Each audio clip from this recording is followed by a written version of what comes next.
पाटील सरांच्या तात्यांचा टोपला या पुस्तकामधील विज्ञान या विषयावरील प्राणीशास्त्र या घटकावर आधारित महत्त्वाचे 50 प्रश्न पाहणार आहोत। तर चला पाहूया आपला पहिला प्रश्न। प्रश्न क्रमांक 1, हाडांचे सांधे कोणत्या ऊतीमुळे नरम पडतात? तर हाडाचे सांधे कास्ती यालाच पुढच्या ऊतीही म्हणतात। तर या ऊतीमुळे हाडाचे सांधे हे नरम पडतात। आता याविषयी थोडक्यात माहिती पाहूया। नाक, कान, श्वसन नलिका आणि स्वरयंत्र या ठिकाणी या ऊती आढळतात। त्याचबरोबर यांचे कार्य आहे कास्ती ऊतीमुळे हाडांच्या सांध्याजवळ नरमपणा येतो, त्याचबरोबर अवयवांना आकार येतो आणि गुळगुळीतपणाही लाभतो। प्रश्न क्रमांक 2, कोणत्या प्राण्याचे रक्त निळ्या रंगाचे असते? आणि उत्तर आहे ऑक्टोपस या प्राण्याचे रक्त निळ्या रंगाचे असते। आता हा ऑक्टोपस रंग बदलणारा प्राणी आहे, त्याचबरोबर त्याला 3 हृदय आणि 9 मेंदू असतात। प्रश्न क्रमांक 3, संधिपाद वर्गातील कोणत्या सजीवास 8 पाय असतात? तर संधिपाद वर्गातील कोळी या सजीवास 8 पाय असतात। प्रश्न क्रमांक 4, माशांचे हृदय किती कप्प्यांचे असते? आणि उत्तर आहे माशांचे हृदय 2 कप्प्यांचे असते। माशांचे हृदय 2 कप्प्यांचे असल्यामुळे त्यांच्या हृदयातून रक्त हे एकदाच वाहते। त्याचबरोबर मासे हे शीत रक्ताचे असतात आणि कल्ल्यांच्या सहाय्याने ते श्वसन करतात। आता बहुसंख्य मासे हे कसे असतात? तर अंडी देणारे असतात। प्रश्न क्रमांक 5, सस्तन प्राण्यामधील लोहित रक्तपेशी केवळ विनॉक्सी श्वसन करतात कारण त्यांच्यामध्ये डॉट डॉट नसतात। आता जे सस्तन प्राण्यामधील लोहित रक्तपेशी केवळ विनॉक्सी श्वसन करतात कारण त्यांच्यामध्ये तंतुकणिका नसतात। प्रश्न क्रमांक 6, पक्ष्यांच्या अभ्यासाच्या शास्त्रास काय म्हणतात? तर पक्ष्यांच्या अभ्यासाच्या शास्त्रास ऑर्निथोलॉजी असे म्हणतात। प्रश्न क्रमांक 7, हवेत उडणारा एकमेव सस्तन प्राणी कोणता? तर हवेत उडणारा एकमेव सस्तन प्राणी आहे वटवाघूळ। आता बहुसंख्य सस्तन प्राणी हे जमिनीवर राहतात, पण वटवाघूळ हा हवेत उडणारा एकमेव सस्तन प्राणी आहे। प्रश्न क्रमांक 8, ऑक्सिजनच्या उपस्थितीत घडून येणाऱ्या श्वसन प्रक्रियेस डॉट डॉट असे म्हणतात। तर ऑक्सिजनच्या उपस्थितीत घडून येणाऱ्या श्वसनास सानील श्वसन असे म्हणतात। प्रश्न क्रमांक 9, शार्क माशाच्या कोणत्या प्रजातीमध्ये मिलनाशिवाय प्रजनन होते? तर शार्क माशाच्या झेब्रा या प्रजातीमध्ये मिलनाशिवाय प्रजनन घडून येते। प्रश्न क्रमांक 10, गिधाडे, कावळे, तरस हे प्राणी मृत प्राण्यांच्या शरीरावर उपजीविका करतात म्हणून त्यांना डॉट डॉट म्हणतात। आता गिधाडे, कावळे, तरस हे प्राणी मेलेल्या प्राण्यांच्या शरीरावर उपजीविका करतात म्हणून त्यांना स्वच्छता कर्मी असे म्हणतात। प्रश्न क्रमांक 11, शार्क माशाचे यकृताचे वजन त्याच्या शरीराच्या वजनाच्या किती टक्के असते? तर शार्क माशाच्या यकृताचे वजन हे त्याच्या शरीराच्या 25% असते। तर मानवी यकृताचे वजन हे मानवाच्या शरीराच्या 5% इतके असते। प्रश्न क्रमांक 12, डॉट डॉट हा कृमी अंतःपरजीवी असून त्याला मेंढी व गोगलगाय असे 2 पोशिंदे असतात। तर लिव्हर फ्लूक हा कृमी अंतःपरजीवी असून त्याला मेंढी व गोगलगाय असे 2 पोशिंदे असतात। प्रश्न क्रमांक 13, प्राण्यांमधील कोणत्या ऊती आंतरिंद्रियांना आधार देतात व ऊतींची झीज भरून काढतात? तर प्राण्यांमधील विरल ऊती आंतरिंद्रियांना आधार देतात आणि ऊतींची झीज भरून काढतात। प्रश्न क्रमांक 14, शेतीसाठी उपयुक्त असे व्हर्मी कंपोस्ट हे खत कोणत्या कृमीपासून मिळवले जाते? तर शेतीसाठी उपयुक्त असणारे व्हर्मी कंपोस्ट हे खत गांडूळ या कृमीपासून मिळवले जाते। प्रश्न क्रमांक 15, डॉट डॉट हा प्राणी सृष्टीतील सर्वात मोठा संघ आहे। तर आर्थ्रोपोडा हा प्राणी सृष्टीतील सर्वात मोठा संघ आहे। प्रश्न क्रमांक 16, फायलेरिया या परजीवी कृमीमुळे डॉट डॉट हा रोग होतो। तर फायलेरिया या परजीवी कृमीमुळे हत्तीपाय हा रोग होतो। प्रश्न क्रमांक 17, हत्ती रोग डॉट डॉट मुळे होतो। तर हत्ती रोग मेटाझोआ यामुळे होतो।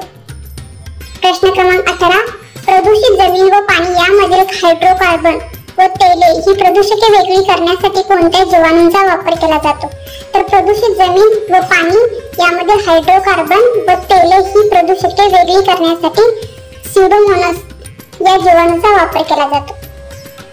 प्रश्न क्रमांक 29. पृथ्वीवर अस्तित्वात असलेल्या सजीवांमधील विविधता म्हणजे काय? तर पृथ्वीवर अस्तित्वात असलेल्या सजीवांमधील विविधता म्हणजेच जैवविविधता होय. प्रश्न क्रमांक 20. सिल्वर फिश सर्वसाधारणपणे कशासोबत आढळतात? तर सिल्वर फिश सर्वसाधारणपणे जुनी पुस्तके यांसोबत आढळतात. प्रश्न क्रमांक 21. सॅलॅमेंडर या प्राण्याचे वर्गीकरण कोणत्या वर्गात करतात? तर सॅलॅमेंडर या प्राण्याचे वर्गीकरण उभयचर प्राणी वर्ग या वर्गामध्ये करतात. प्रश्न क्रमांक 22. हवाबंद डब्यातील खाद्यपदार्थांमध्ये कोणता जीवाणू वाढण्याची शक्यता असते? तर हवाबंद डब्यातील खाद्यपदार्थांमध्ये क्लोस्ट्रिडियम हा जीवाणू वाढण्याची शक्यता असते. प्रश्न क्रमांक 23. पॅन्थेरा टायग्रीज हे कोणत्या प्राण्याचे शास्त्रीय नाव आहे? तर पॅन्थेरा टायग्रीज हे वाघ या प्राण्याचे शास्त्रीय नाव आहे. प्रश्न क्रमांक 24. ताकामध्ये कोणते जीवाणू असतात? आणि याचं उत्तर आहे ताकामध्ये लॅक्टोबॅसिलाई हे जीवाणू असतात. प्रश्न क्रमांक 25. गोगलगाय डॉट या संघात मोडते. तर गोगलगाय ही मोलस्का या संघामध्ये मोडते. प्रश्न क्रमांक 26. समुद्रातील डॉट या प्राण्यापासून मोती मिळतात. तर समुद्रातील ऑयस्टर या प्राण्यापासून मोती मिळतात. प्रश्न क्रमांक 27. कोणत्या जीवाणूमुळे दुधाच्या दह्यात रूपांतर होते? तर लॅक्टोबॅसिलस या जीवाणूमुळे दुधाच्या दह्यात रूपांतर होते. प्रश्न क्रमांक 28. किंग कोब्रा सर्पाची मादी एका वेळी किती अंडे घालते? तर किंग कोब्रा सर्पाची मादी एका वेळी 20 ते 40 अंडे घालते. प्रश्न क्रमांक 29. मधमाशीचा हवेत उडण्याचा सरासरी वेग काय असतो? तर एका तासाला 15 ते 16 किलोमीटर इतका हवेत उडण्याचा मधमाशीचा सरासरी वेग असतो. प्रश्न क्रमांक 30. मधमाशीच्या पोळ्यातील मधमाशा एकमेकांना कशा ओळखतात? तर द्वंद्व नृत्याद्वारे मधमाशीच्या पोळ्यातील मधमाशा एकमेकांना ओळखतात. प्रश्न क्रमांक 31. वाटाण्याच्या झाडावर प्रयोग करून आनुवंशिकतेचा सिद्धांत कोणी मांडला? तर वाटाण्याच्या झाडावर प्रयोग करून आनुवंशिकतेचा सिद्धांत ग्रेगर जोहान मेंडले यांनी मांडलेला आहे. प्रश्न क्रमांक 32. डीएनएचा शोध कोणी लावला? तर फ्रेडरिक मिशर यांनी 1869 मध्ये डीएनएचा शोध लावलेला आहे. गुणसूत्र ही डीएनएची बनलेली आहेत. त्याचबरोबर डीएनएची रचना सर्व सजीवात ही सारखीच असते आणि डीएनए प्रथम केंद्रकात आढळत असल्याने त्याला केंद्रकाम्ल असेही म्हणतात. प्रश्न क्रमांक 33. मगरीचे हृदय किती कप्प्यांचे असते? तर मगरीचे हृदय 4 कप्प्यांचे असते.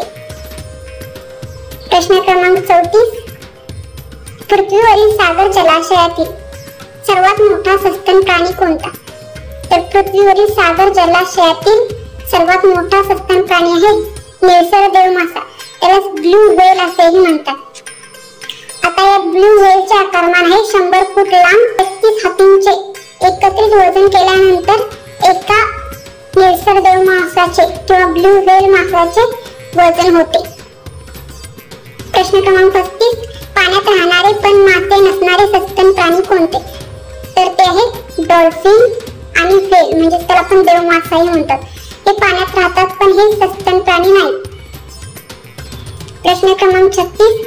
गोड्या पाण्यातील कोणत्या माशांच्या त्वचेतून स्रवणाऱ्या गंधयुक्त रसायनामुळे इतर माशांना धोक्याची सूचना मिळते? तर गोड्या पाण्यामध्ये राहणाऱ्या सोनेरी मासा व गणी मासोळ्या यांच्या त्वचेतून एक गंधयुक्त रसायन स्रवत असते.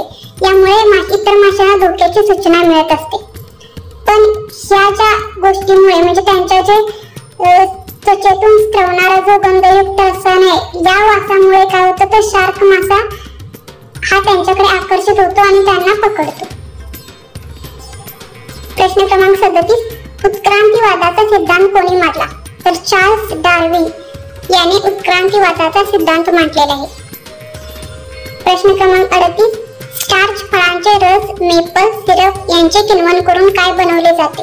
तर स्टार्च, फळांचे रस, मेपल सिरप यांची किण्वन करून इथेनॉल बनवले जाते. प्रश्न क्रमांक 29. आकाराने सर्वात मोठा पक्षी कोणता? तर शहामृग हा आकाराने सर्वात मोठा पक्षी आहे.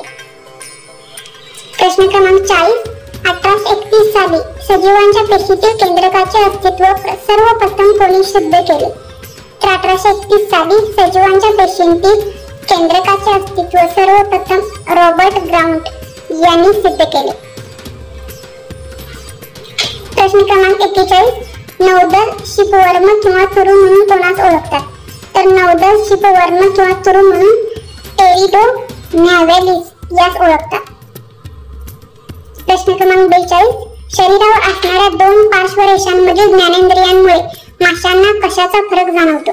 तर शरीरावर असणाऱ्या दोन पार्श्वरेषांमधील ज्ञानेंद्रियांमुळे माशांना पाण्यातील दाबातील फरक म्हणजे पाण्याच्या दाबातील फरक जाणवत असतो. प्रश्न क्रमांक 43. शेळीच्या दुधापासून कोणता दही सदृश पदार्थ बनवतात? तर शेळीच्या दुधापासून केफीर हा दही सदृश पदार्थ बनवतात. प्रश्न क्रमांक 44. घुबडाची मान जवळपास ... अंशात वळू शकते. तर घुबडाची मान जवळपास 360 अंशात वळू शकते.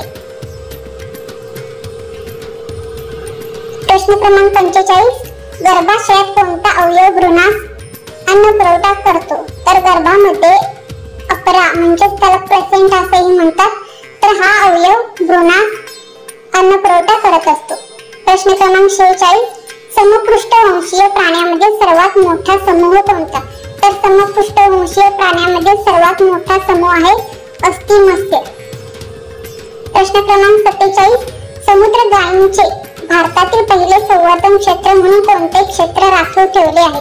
तर समुद्र गायींचे भारतातील पहिले संवर्धन क्षेत्र म्हणून तमिळनाडूचे पाल्क सामुद्रधुनीतील 448 किमी क्षेत्र जे आहे तर ते राखीव क्षेत्र म्हणून ठेवलेले आहे सप्टेंबर 2022 पासून.